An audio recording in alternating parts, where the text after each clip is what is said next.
Hi friends, ഇന്ന് നല്ല ചെമ്മീൻ കിട്ടിയിട്ടുണ്ട്. അപ്പോൾ ചെമ്മീൻ തേങ്ങ വറുത്തരച്ച കറി ഉണ്ടാക്കാൻ വെച്ചിട്ടാണ്. അപ്പോൾ അതിലേക്ക് ആവശ്യമായ സാധനങ്ങളാണ്. അത് നമ്മൾ ആ ചെമ്മീനിലേക്ക് നമ്മൾ ചെറുള്ളി, വെളുത്തുള്ളി, ഇഞ്ചി, പച്ചമുളക്, കറിവേപ്പില, പിന്നെ മഞ്ഞൾപ്പൊടി, പിന്നെ ഉപ്പും ചേർത്ത്,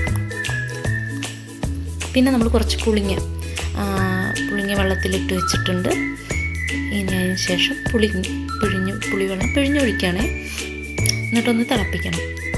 ഞങ്ങളിവിടെ ചെമ്മീൻ നന്നായി വേവണം എന്ന് പറയണത് തന്നെ നല്ല തിളപ്പിക്കും. പുളി ഒഴിച്ച വെള്ളത്തിൽ നന്നായി തിളപ്പിക്കുവേ. അപ്പം അങ്ങനെ തിളപ്പിക്കാൻ വെച്ചു.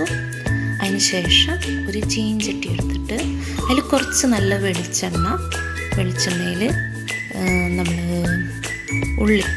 ചെറുള്ളി, വെളുത്തുള്ളി, കറിവേപ്പില, പിന്നെ വെല്ലുള്ളിയുടെ ഒരു കഷ്ണം ഇതും ചേർത്ത് നന്നായി ഒന്ന് വഴറ്റി കൊടുക്കുക. വല്ലാതെ മൂക്കും വേണ്ട. അങ്ങനെ ശേഷം നമ്മൾ അതിലേക്ക് ഇനി വറുത്ത നാളികേരമാണ് ആഡ് ചെയ്യണേ. ഇവിടെ കുറേ നാളികേരം ചിരകിയതിരിക്കണ കാരണം ഞങ്ങൾ വറുത്ത് വയ്ക്കും. കുറച്ച് കറിവേപ്പില, വറ്റൽമുളകിട്ട് വറുത്ത് വയ്ക്കും. അപ്പോൾ നമുക്ക് സാമ്പാറിനോ മീൻ കറിക്കൊക്കെ ആവശ്യമുണ്ടെങ്കിൽ ആ നാളികേരം എടുത്താൽ മതിയല്ലോ. അപ്പോൾ അങ്ങനെ നാളികേരം ഇട്ടു. അപ്പോൾ പിന്നെ അത് മൂപ്പിക്കേണ്ട ആവശ്യമില്ല. പിന്നെ അതിലേക്ക് വേണ്ട മുളക് പൊടി, അതായത് 2 സ്പൂൺ മുളക് പൊടിയാണ് ചേർത്തത്. അതൊന്ന് മിക്സാക്കിയതിന് ശേഷം നമ്മൾ മല്ലിപ്പൊടിയും കൂടിയും ചേർക്കും. മുളക് പൊടി എത്ര എടുത്തോ അത്ര തന്നെ മല്ലിപ്പൊടി എടുക്കുന്നത്. 2 സ്പൂൺ തന്നെ മല്ലിപ്പൊടി എടുത്തു.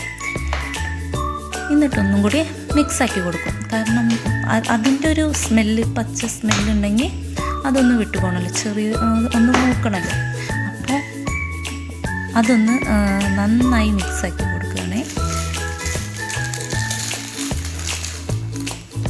പിന്നീട് ഇത് തണുത്ത ശേഷമാണ് തണുത്ത ശേഷം അരയ്ക്കണം. അപ്പോൾ ഇതൊന്ന് തണുക്കാൻ വെച്ചിട്ടുണ്ട്. അപ്പോഴേക്ക് അവിടെ കറി നല്ല തിളച്ചുകൊണ്ടിരിക്കുകയാണ്. നന്നായി തിളക്കുന്നുണ്ട്.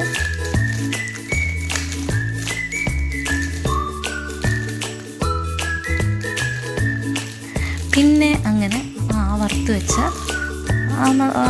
മസാലയ്ക്കുള്ള അതിങ്ങനെയൊന്ന് അരച്ചെടുക്കണം. നന്നായി അരച്ചെടുക്കണം. നന്നായി അരച്ചിട്ടുണ്ട്. അപ്പോൾ അങ്ങനെ ഇങ്ങനെ തിളപ്പിച്ച ആ ചെമ്മീനിലേക്ക് മസാല കൂട്ടി ചേർക്കുകയാണ്.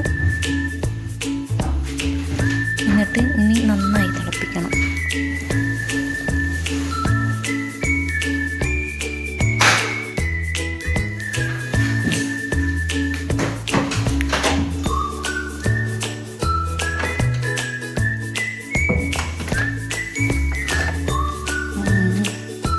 അങ്ങനെ കറി നന്നായി തിളയ്ക്കണം. നല്ല തിളച്ചിട്ടുണ്ട്. ഇനി ഇതിലേക്ക് വറുത്തിടാം. ഉള്ളി അരിഞ്ഞതും കറിവേപ്പിലയും കൂട്ടി വെളിച്ചെണ്ണയിൽ നല്ല മൂപ്പിച്ചിട്ട് ഇനി കറിയിലേക്ക് ചേർക്കുക. ലാസ്റ്റ് കഴിഞ്ഞിട്ട് എത്രയേ ഉള്ളൂ. അപ്പം ഇനി ഇത് കറിയിലേക്ക് ചേർക്കാൻ കൂടിയേ വേണ്ടുള്ളൂ.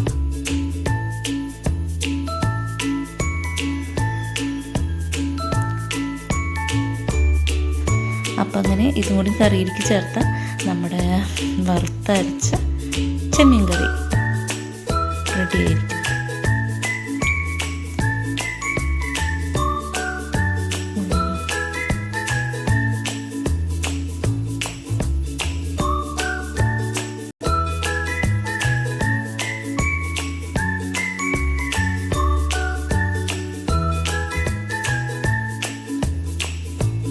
അപ്പം അങ്ങനെ വറുത്തരച്ച ചെമ്മീൻ കറി റെഡി.